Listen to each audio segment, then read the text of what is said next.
El 8 de agosto de 1951, Chaco se convirtió en provincia, después de una suma de años, intenciones y luchas colectivas que lograron la autonomía política de las y los habitantes. Tras la provincialización, se produce el llamado a elecciones nacionales y a convencionales constituyentes.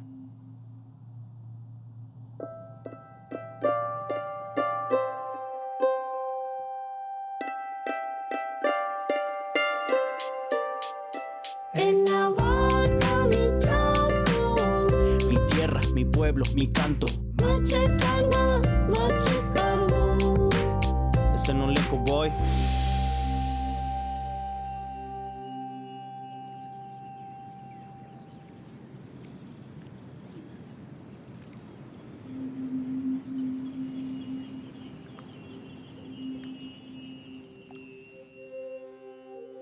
Estoy por encontrarme con Anabela Barreto, licenciada en Ciencias Políticas y de Gobierno. La Escuela Nacional de Niñas número 2 se crea a través de un decreto presidencial en el año 1888. Pero el dato importante es que en esta escuela se debatió el texto de la Constitución del Chaco. El 17 de diciembre de 1951 empiezan las sesiones de los convencionales constituyentes en esta escuela.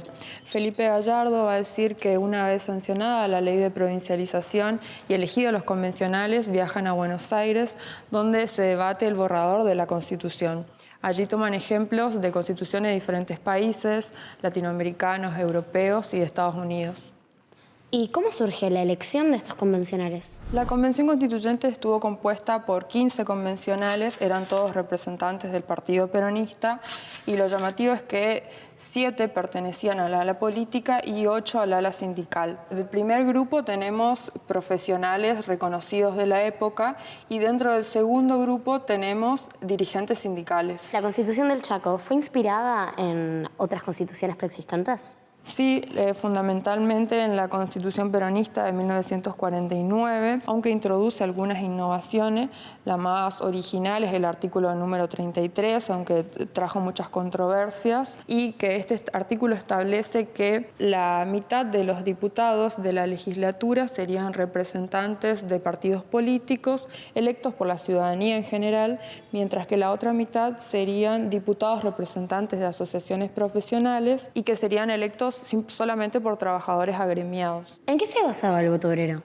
El voto obrero fue sancionado en el artículo número 33 de la Constitución, que estaba ligada a la Ley de Asociaciones Profesionales. Esta ley era la que reglamentaba el funcionamiento de los sindicatos, por lo que algunos postulaban que si se modificaba esta ley, terminaría modificándose la Constitución provincial. Se trata de la introducción de un nuevo tipo de representación con algunas características corporativas. ¿Y en ese entonces qué decía la oposición?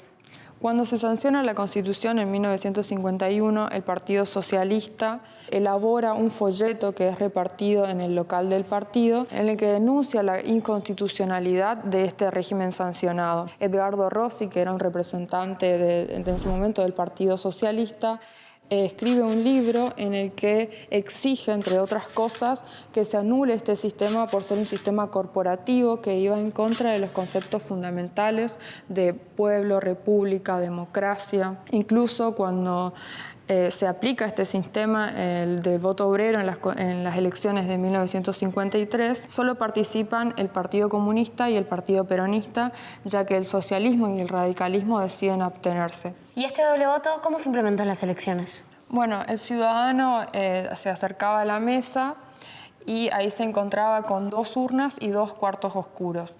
En un primer momento presentaba su libreta de enrolamiento y ingresaba a un cuarto oscuro donde elegía una boleta de un partido político y la introducía dentro de una urna. Si el ciudadano además era un trabajador agremiado, presentaba su carnet sindical e ingresaba a otro cuarto oscuro donde estaban las boletas de los representantes de las asociaciones profesionales. Tomaba una boleta y la introducía en una urna diferente. Y bueno, en el caso de que el ciudadano no sea un trabajador agremiado, este segundo paso no lo hacía. ¿Y qué sucedía en las otras provincias? Digo, La Pampa fue una provincialización contemporánea a la del Chaco. ¿Cómo era su constitución? La constitución de La Pampa era muy similar a la del Chaco, aunque no tenía esta innovación en el artículo número 33. Incluso en el 54 también se sanciona la Constitución de Misiones y tampoco tiene nada de esto, por lo que la Constitución del Chaco es única en este aspecto. Hay que indagar también en los perfiles del elenco político de los gobernadores del Chaco y La Pampa para entender el alcance de estas medidas.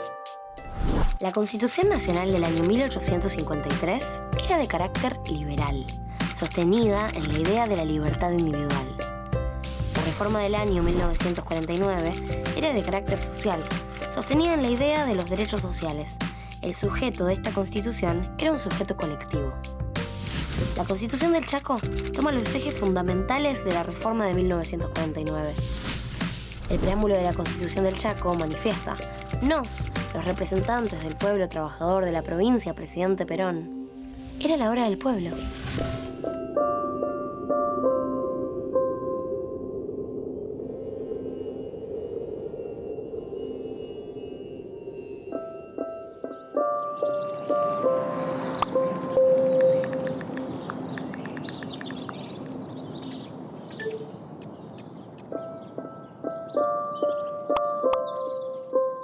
La Constitución de la provincia del Chaco era una constitución, la de 1951, una constitución que tenía una muy fuerte defensa de la familia y en tal sentido tenía preceptos sumamente claros y revolucionarios para el momento. Por ejemplo, la igualdad jurídica de los cónyuges y la patria potestad compartida. Así que fue revolucionaria y fue para aquel momento sumamente adelantada.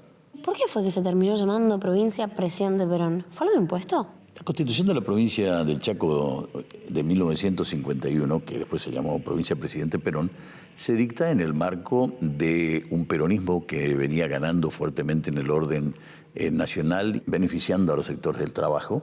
Por eso es que al dictarse la Constitución, en primer lugar, la importancia que tiene que representa a los sectores del trabajo. Y es una Constitución que toma todos los principios de la Constitución de 1949 y los amplifica todavía muchísimo más. La importancia que tuvo esta Constitución, a pesar de su muy corta duración, duró nada más que de 1951 hasta 1955, fue que seguramente implementó los mejores preceptos sociales que registra la historia de la provincia de Chaco. ¿Y dirías que la primera Constitución fue más bien corporativista? No, no fue una Constitución corporativista. Este mote viene a partir del golpe de 1955 fundamentalmente y debido a una particularidad de la Constitución, que es el artículo 33 de la misma, que establecía por primera vez y única en la Argentina el doble voto. Fue una muy buena experiencia, duró muy poco, duró nada más que hasta 1955, pero creo que con el tiempo es importante bucear en este tipo de alternativas de representación que en aquel momento ya dio su primer atisbo el justicialismo. ¿Y qué pasó con los primeros gobernantes en el Chaco después de la Constitución del 51? A poco que veamos el preámbulo de la Constitución de 1951 que dice los representantes del pueblo trabajador de la provincia del Chaco, podemos ver ya ahí la impronta que se seguía, ¿no? La muy fuerte presencia que tenían los sectores del trabajo y que terminan a la postre determinando como candidato a gobernador a un representante del sector trabajador, que fue Felipe Gallardo. Felipe Gallardo representa a los sectores del trabajo y de Olindo Felipe Vittel, su vicegobernador, al sector político. Fue una fórmula que por primera vez en la historia, donde va primero un representante del sector trabajador y segundo un representante del sector político. A ellos les tocó el inmenso trabajo de organizarla a la provincia Presidente Perón. Veníamos de un territorio federal, a ellos les tocó dictar el tema de la policía, la división territorial, la creación de los distintos institutos y toda la organización del territorio a través de solamente 4 ministerios que había en aquel momento, con representantes, todos ellos de no más de 30 y pico de años. Así que el esfuerzo fue titánico, el trabajo fue de excelencia, y creo que fue, en el poco tiempo que le tocó gobernar, un gobierno progresista y un gobierno que marcó caminos realmente para lo que después en el futuro fue la provincia del Chaco.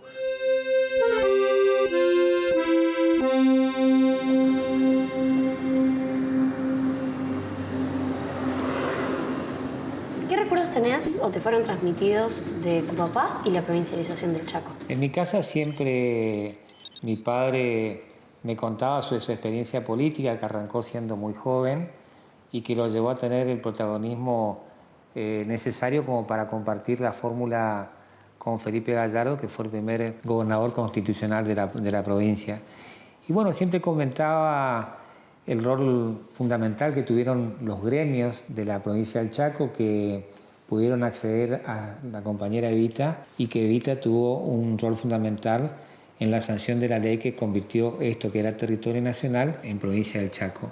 Si tuvieses que pensar en una anécdota con tu papá, ¿cuál elegirías? En el año 67, en plena dictadura de Onganía, se da la posibilidad que mi viejo pueda ir a verlo al general Perón en su exilio en la quinta 17 de octubre en España. Bueno, entre todos los compañeros juntan el dinero para que pueda viajar. Éramos niños, con un amigo, Guillermo Mule, teníamos más o menos 10, 11 años. Le dimos a papá una carta de puño y letra para saludarlo al general Perón, del cual sentíamos una admiración por haber en mi casa mamado el peronismo. Pero por otro lado le habíamos pedido a mi papá que nos compre unas bolitas que no se conseguían acá y pensamos que en España había. Mi papá pone la carta en el sobre y el dinero que le habíamos dado, cuando se lo entrega al general Perón, el general se reemocionó porque pensó que nosotros, además de la carta, le habíamos mandado unos pesos para poder solventar su estadía en España, ¿no? ¿Y cómo fue para tu papá ser vicegobernador de Gallardo? Mi padre, cuando fue vicegobernador de Gallardo, era mucho más joven que don Felipe.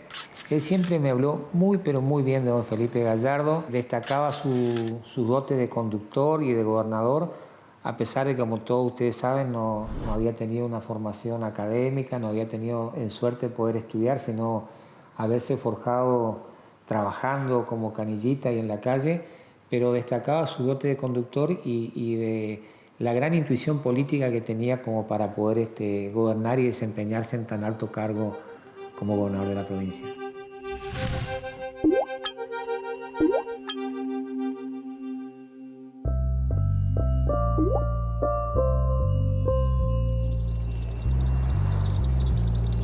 Gallardo fue un político argentino clave.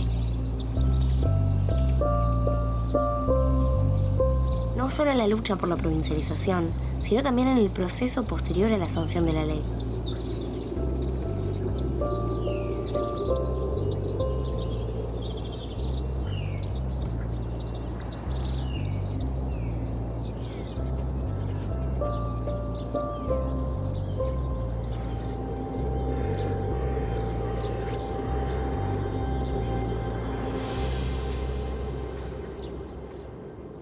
¿Qué relación tenía Gallardo con su padre?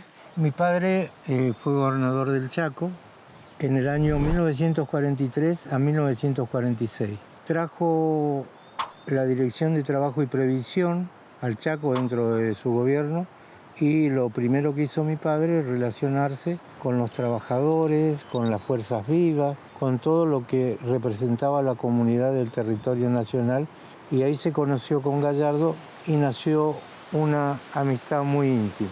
¿Es cierto que tu papá, además, era un nexo importante entre Perón y Gallardo? Fue un nexo muy importante, pero yo creo necesario poder explicar cómo se construyó ese nexo entre mi padre y Perón. Mi padre fue oficial artillero, en esa época era mayor del ejército argentino y participaba del GOU, que fue una organización secreta del ejército para llevar adelante la revolución del 4 de junio de 1943.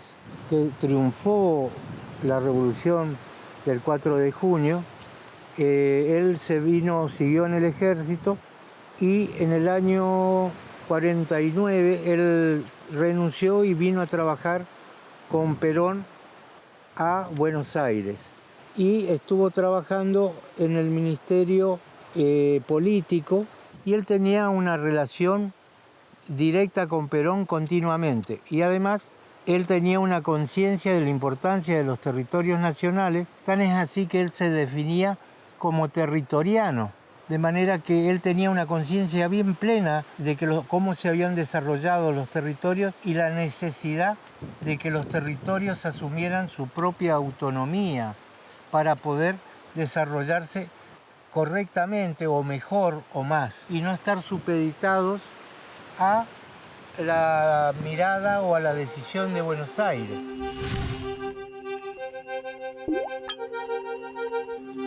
¿Sabrá la gente quién fue Gallardo? ¿Sabrán quienes viven aquí que este fue un lugar decisivo para la provincialización? Vamos a averiguarlo. ¿Sabes cuántos años cumplió el Chaco? Uy, ni idea. 150, 160, no sé. 70 años puede ser. ¿Sabes quién fue Felipe Gallardo? Creo que fue un político. Exactamente. ¿Sabías que acá se creó el Sindicato Único de Trabajadores Agrarios? No, ni idea tenía de eso.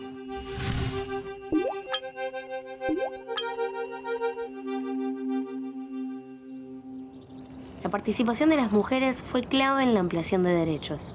La antorcha chaqueña sentó un precedente en la lucha por la libertad, que más adelante se afianzó gracias al sufragio femenino. Por eso voy a encontrarme con Cristina Magnano, vicepresidenta del Instituto Juan Domingo Perón, para hablar sobre los movimientos políticos liderados por mujeres.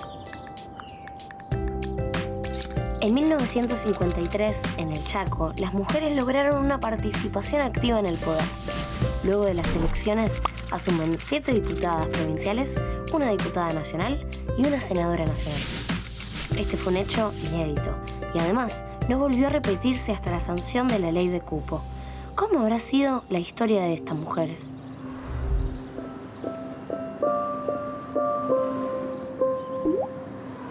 Hubieron muchas candidatas que se postularon con sus apellidos de solteras. Un acto completamente revolucionario para la época.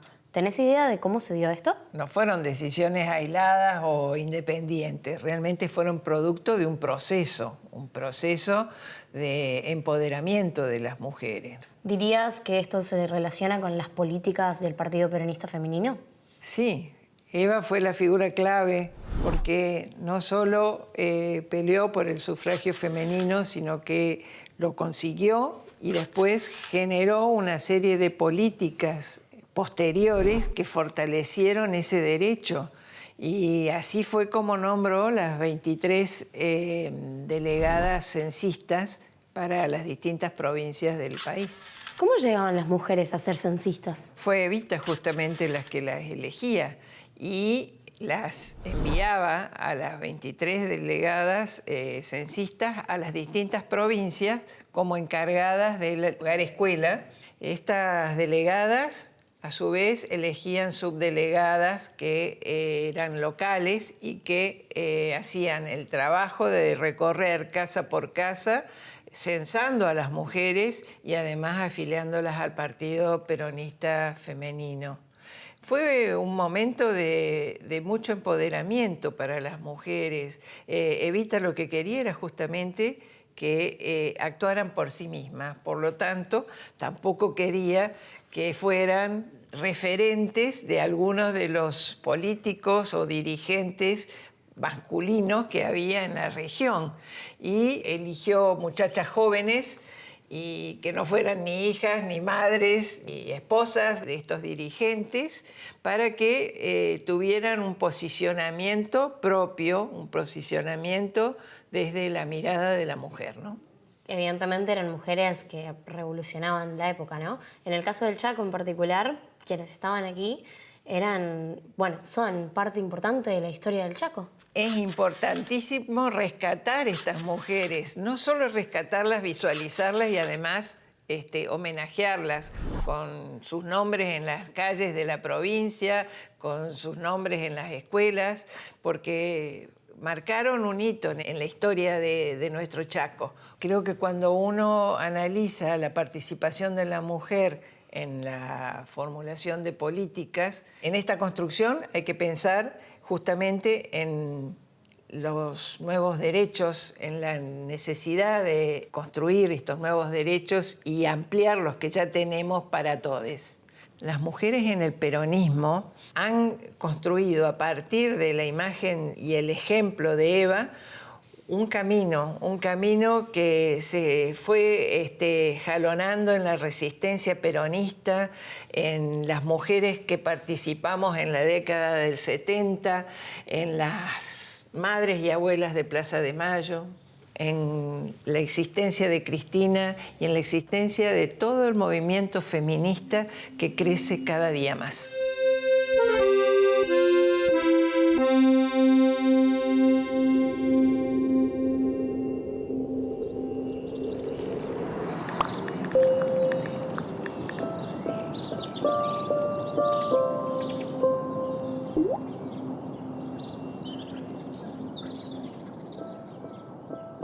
se vivió el golpe del 55 en Chaco. Gallardo no quería entregar el gobierno, por eso estaban tratativas con el coronel Ortega a cargo del área militar del Chaco para organizar la resistencia.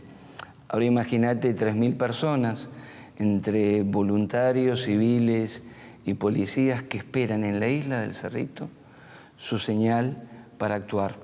La orden finalmente no llega porque hay un cambio de opinión en quien está a cargo del regimiento de la Liguria.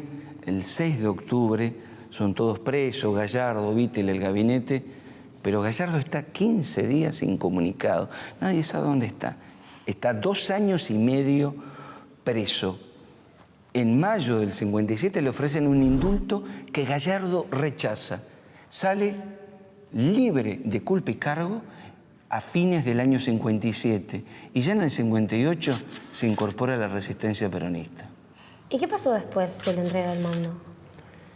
Después de la instauración de la dictadura del 55, obviamente la Constitución del 51 es derogada por un bando militar.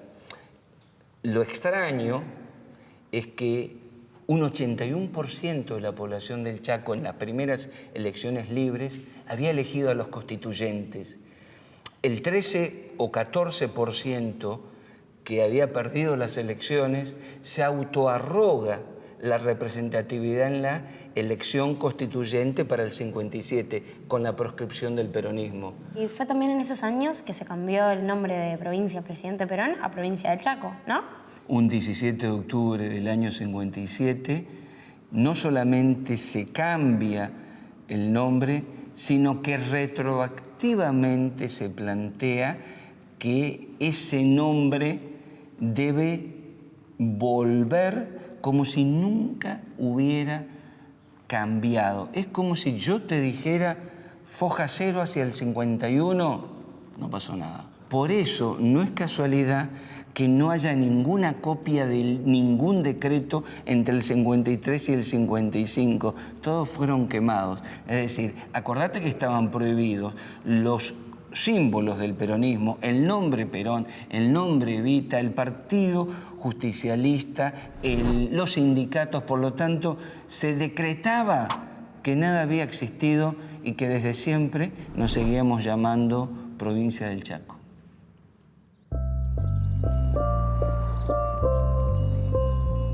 Chaco es una de las provincias más jóvenes de nuestro país. Su historia está atravesada por numerosas luchas para alcanzar su autonomía. Participaron de esas luchas diversos actores, como los trabajadores urbanos y rurales, la prensa, los sindicatos, agrupaciones de mujeres y comunidades originarias que habitaron el territorio e hicieron oír sus voces a lo largo del tiempo.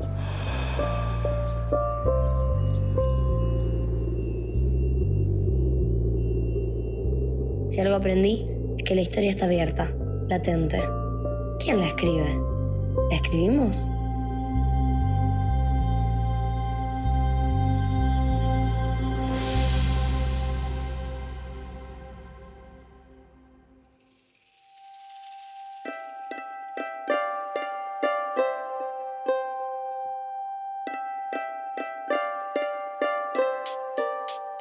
En la barca mi Chaco,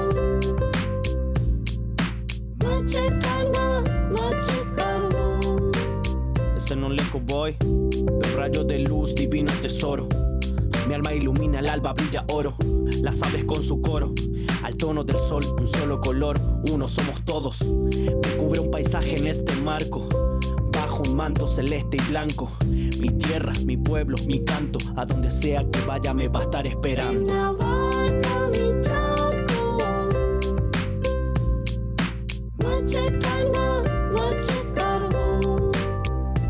En la barca mi Chaco, mache carbón.